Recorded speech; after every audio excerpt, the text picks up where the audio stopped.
one we're most pleased about is the rating on IMDb and Rotten Tomatoes, because that's higher than the Shawshank Redemption, which is that's a huge surprise. To have a show rated more highly than that is sort of eye-widening.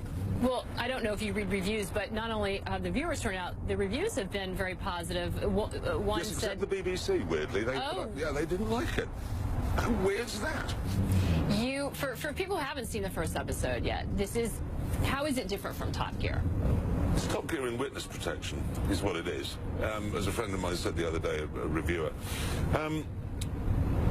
It's different because it moves around the world.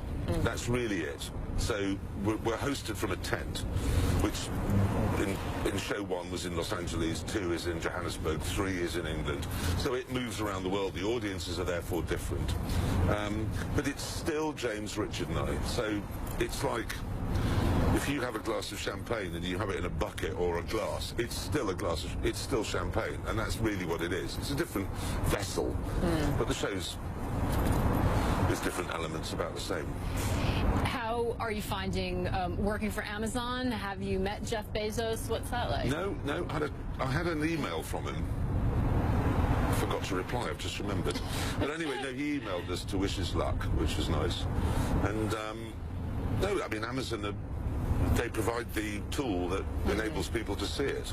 And then we clown around. It's an ideal scenario, really. And Amazon's idea of SVOD, you know, is very good. It seems to me to be the future.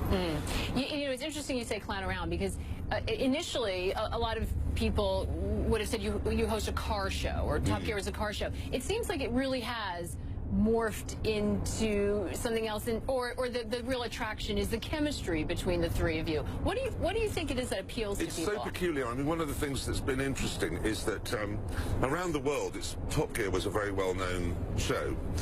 Much less so in America. Much less so. It's tiny here compared to how it is in Russia or Middle East or Australia or South Africa. And it's really hard because you find people here saying, "God, what is it? What is the show?" And when it's like trying to explain Hamilton. The first time I heard, you know, they said, "Well, it's like rap music on a historical thing." Oh dear, no. But you know, you can't get. So what do you tell people when they ask what it is? It's because if you say it's 3 old men who fall over and catch fire, which is what it is, everyone goes, right, I'll be tuning in for that. If you say it's a car show, people say, oh. It's really hard to explain what it is. How important is humor? Because I love the ad that says, "What could possibly go wrong?" It seems that that's such an important vein in it. It is, because most TV shows, when something goes wrong, you cut, you reset, you start again. We rejoice in failure. There's nothing, because if you win, it's really hard to get your face right. Because you've got to look proud, but you mustn't look boastful. And that's a difficult expression. If you lose, look at me. That's an easy face. Everyone can do that face. And we like losing. James doesn't, but Richard and I like losing. And it is quite funny, because we are so different, Richard, James and I. Get on terribly well when we're working.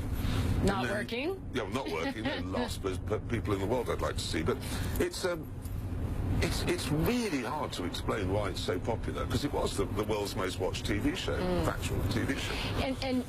And that left a great expectation. Amazon spent a lot of money on this. Were you ever worried at any point about living up to the expectations out there? Amazon spent far less than Netflix would have you believe. It's nowhere near as expensive as people have been saying. Really? No. Do you know how much it costs to make? Of course I do. And I wouldn't tell you. We don't talk about, you know, how much money we're earning. It's just not a British thing. But way less than all the speculation. I mean, look at me. Do I look like I'm earning $300 million a year? Yeah, exactly. My whole shoes have got holes in them. No.